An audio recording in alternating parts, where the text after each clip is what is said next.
We have a lot to talk about, and with Dragon Ball Super episode 99 having to be etched in the history books, we move on forward into Dragon Ball Super episode 100 as we're about to dissect and break down the preview to see what exactly is going to happen in next week's episode. And again, I encourage you guys to watch through the entire video as we do have a lot to talk about and a lot to mention. And before we begin, guys, I do want to say if you guys are new to this channel, don't forget to punch that subscribe button and turn on notifications. That way you guys can always be notified whenever I post a Dragon Ball video onto the channel. Hashtag notification squad. So without wasting any more time, let's go on ahead and dive straight into Dragon Ball Super episode 100's preview.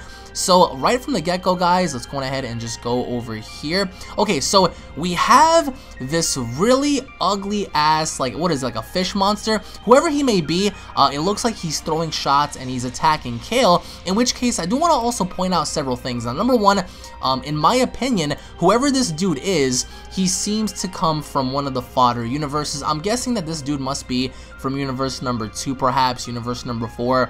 I can't see him come from any other universe, so I'm calling it right now universe number 2 or universe number 4. And despite that having to be said, we see how he goes on the attack right there. Now, before we zoom into the next shot, which happens to be this, in which Kale just looks like she received the meanest dick pic, it looks like there's somebody behind Kale. So my only guess to this is that it's either going to be Napapa from universe number 10 or some other person, in which leads into Kale pretty much having an orgasm in the next scene. So obviously enough, we understand that Kale is going to get beat up pretty badly before she unleashes 100 pounds of steroids. But as you guys can see, we have this dude right here. Look at that face, man. Like, he looks like he has a vagina on his face. Like, that's crazy. So he's gonna get foddered. I'm calling it right now. See, he attacks Kale, and as you guys can see, she goes into complete orgasm mode. Now, one can only make the assumption as to how strong this person is, but also look at Kale's eyes.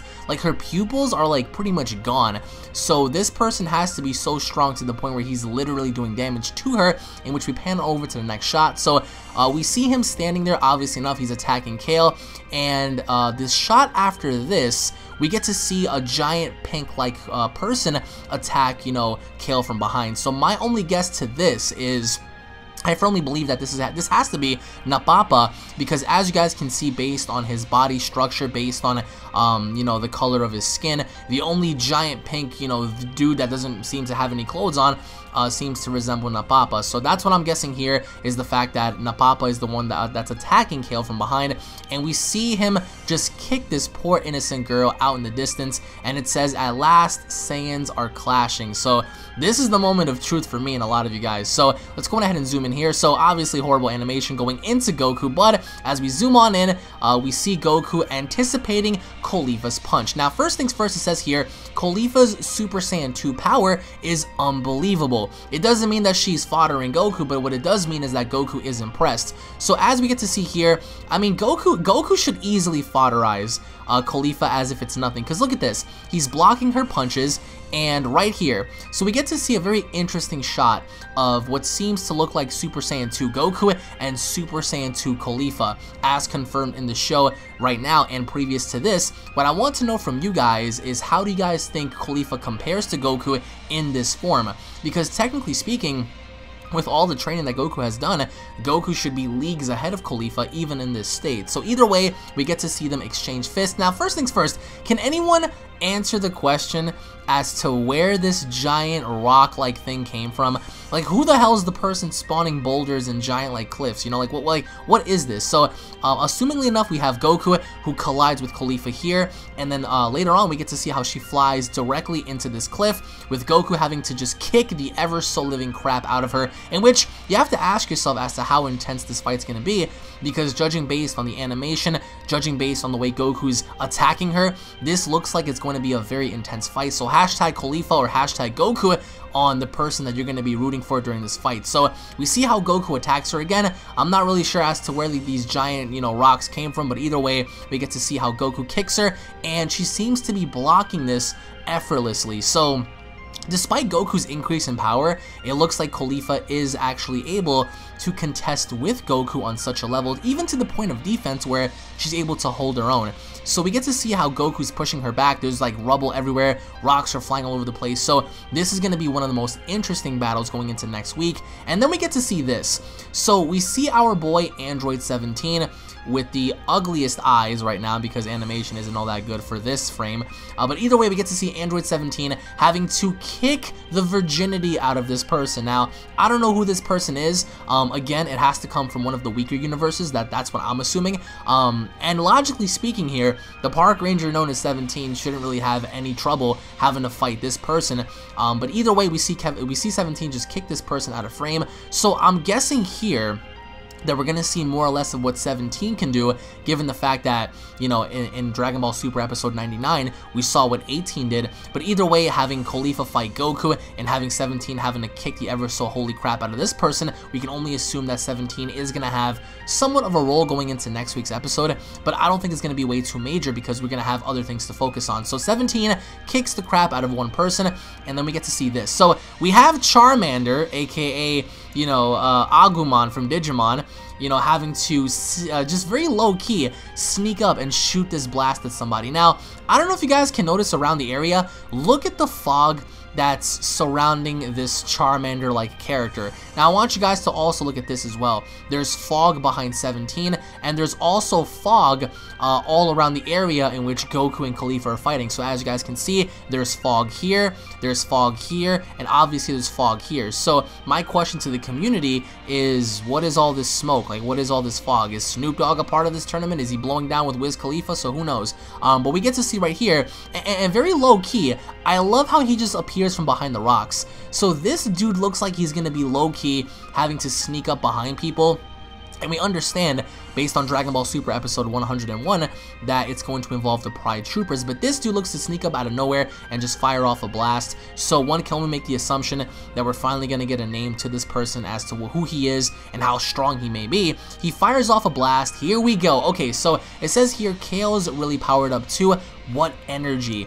And we see Kabe. So Kabe is finally making an entrance as to actually seeing him do something in the Tournament of Power. And then right here, we have Vegeta. Why is he down on the ground? Who knocked him down? I'm pretty sure that he's not hurt, but someone obviously had to have taken them off to do so. My guess is this was the work of Kabe. So as you guys can see right here, I mean, it doesn't take a rocket scientist to figure out that we see Vegeta on one side and we see Super Saiyan Kabe on the other. Now again, we see the fog in the background. What the hell happened to the ring, right? I don't know if you guys noticed this or not, but if you guys look at the ring is destroyed. The entire ring is just discombobulated. I mean, and this is supposed to be made out of, you know, the strongest material in all the universes. So we get to see during this shot how there's fighting happening in the background. Kabe is waiting for Vegeta. So my assumption is that maybe this was the work of Kabe who knocked down his master, which would make sense ultimately down the line, especially if you're setting for this, you know, if you're setting up for this. So my guess is that Kabe was the one responsible for knocking down Vegeta. Maybe Kabe's gonna have a new form. Anything is possible in the world of Dragon Ball. And then we're gonna go on ahead and pan over to this shot here. So we see Hit, right? And I want you guys to notice something. His hands are in his pockets. Normally when his hands are in his pockets, he's not really concerned too much, or quite frankly, he just doesn't give a shit. But also, if we skip the frame here, he takes his hands out of his pockets. Now this is very, very critical to Hit's character, because we've seen before, based on the Champa arc when they fought Universe number 7 in the tournament, when Hit took Goku serious, what did he do? He removed his hands from his pockets. So it looks like for the first time in this tournament, aside from having to stop Nariyama, it looks like Hit is going to have some sort of involvement against one character. Who knows? And of course, we all made the assumption that the person that he may be trying to engage with is going to be none other than this dude. In which case, I will say this, and it says right here, is that a Saiyan's true form? No, a Saiyan's true form is not the likes of Jiren, but, and that's just a little joke, by the way. So, I don't think that there's going to be any connection between this frame and this frame. The only thing I'm guessing is going to happen, in which I really do hope happens, I hope that at this given point, Hit actually makes eye contact with Jiren. I hope that at some given point they do not fight until midway in the tournament, but my only guess is that Jiren takes notice of Hit and Hit takes notice of Jiren. So that's the only thing I'm hoping for in this episode, is for Hit to recognize Jiren and for Jiren to recognize Hit. That'll make the most sense to me, having to look at this. And either way, I mean, just look at it. Look at Jiren right now. Jiren looks absolutely not only unfazed by this entire thing, but he just doesn't look like he cares. And he looks like he's ready for war. So this is a person that I don't think we want to mess with. And of course, alongside Hit as well. So my only prediction is that no, they're not going to fight, but I do think they will make eye contact, in which may potentially down the line during this tournament lead them to fight. So we see Jiren, and then after that we have the sexy abs of one, and look at her, look at her traps, man. Look at her freaking traps, look at her triceps, her biceps, her giant, you know, bowling ball shoulders, and we have those massive titties. So we get to see here none other than Kale having to transform. Bada bing, bada boom, there she is. So at some given point, I do think, and those are her traps, obviously. At some given point, I think that she's gonna get beaten down to the point where she actually, you know, loses her temper and powers up. In which case, also leads to this. So we see her clenching her fist, and then this happens. So as you guys can see, based on character dynamics, number one, these three characters on the field, I think, are fodder.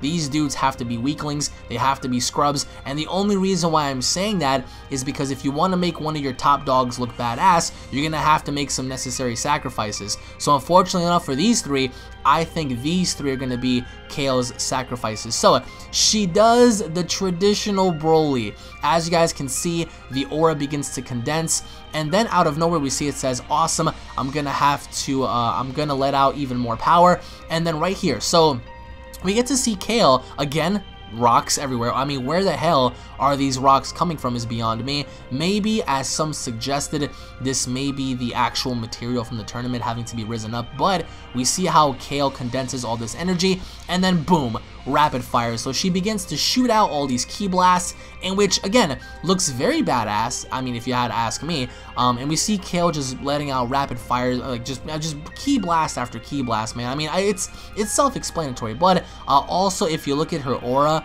it is a little bit different than Broly's, because Broly often had like that giant circle, that giant green circle, and here it doesn't look like to be the case. So it looks like she actually has a different kind of aura going on here, but nevertheless, she's shooting off these blasts, and what I'm assuming to be in their direction, because obviously like it'll make sense. So she shoots off the blasts, and then we pan on to the end. So we see Caulifla, she goes from base form to Super Saiyan, next time on Dragon Ball Super. Let's go ahead and skip here. It says, out of control, the savage Berserker awakens. So I want to go ahead and point this out. So she transforms into Super Saiyan. Goku's a Super Saiyan 2, obviously based on his hair. You guys can see from his hair. And it also looks like from this shot, it looks like Caulifla either has seen Goku's dick or she saw Super Saiyan Blue. Either way, she seems to be so excited. And we know based on spoilers that she is interested in learning about Super Saiyan Blue and having Goku teach her Super Saiyan Blue.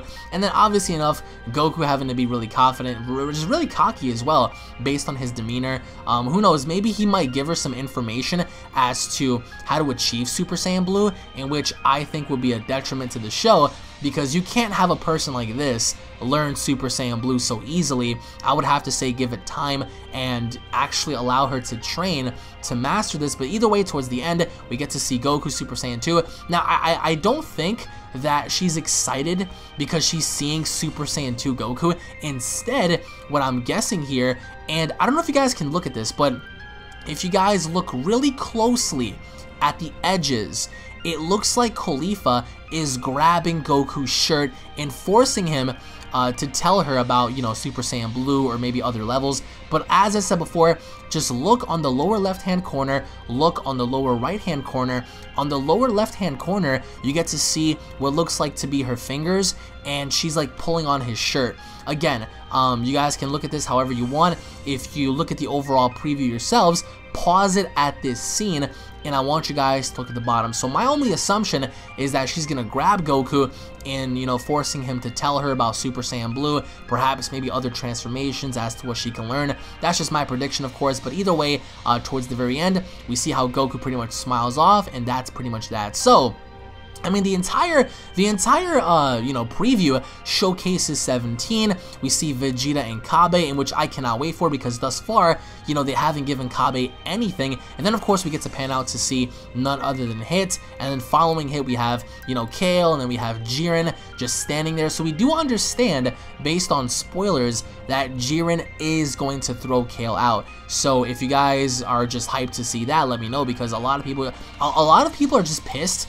that, you know, she's actually resembling Broly, and the fact that people wanted the original Broly, but since we can't get the original Broly, this is the best we got. So she is gonna go on a rampage, I think, and she is gonna cause trouble until she bumps into him. So you can only imagine, once Kale encounters Jiren, it's bound to be a war. I mean, obviously enough, it's not going to be Kale and Hits. I mean, that's not gonna make any sense. But you can only assume as to how, you know, he's gonna throw her out. So post your comments down below, guys, as to what you guys think is happening. Look at this dude's ugly ass face. He has a vagina on his face, dude. What in the freaking hell's happening here? And again, if you look at behind Kale, it looks like there's somebody there. My guess is Napapa, based even on his wristbands. I'm looking at it right now. It has to be Napapa. Napapa probably does something to her, and in which causes her to get injured. So, I mean, it's not really hard to look at this. Then he probably kicks her off in the distance. Like, what do you guys think is the fog that's engulfing the entire arena? Where are the rocks coming from? Let me know what you guys think down in the comment section below. Once again, guys, thank you all so much for watching. I hope you guys enjoyed. If you guys did enjoy, make sure to go on ahead and slap a like down below. If you guys are new to the channel, don't forget to hit that subscribe button, guys. Turn on notifications by clicking that bell icon to be notified whenever I post a video on the channel. Tune back in for more, and I'll be seeing you all in the next Dragon Ball video. Have a great day, everybody. Peace.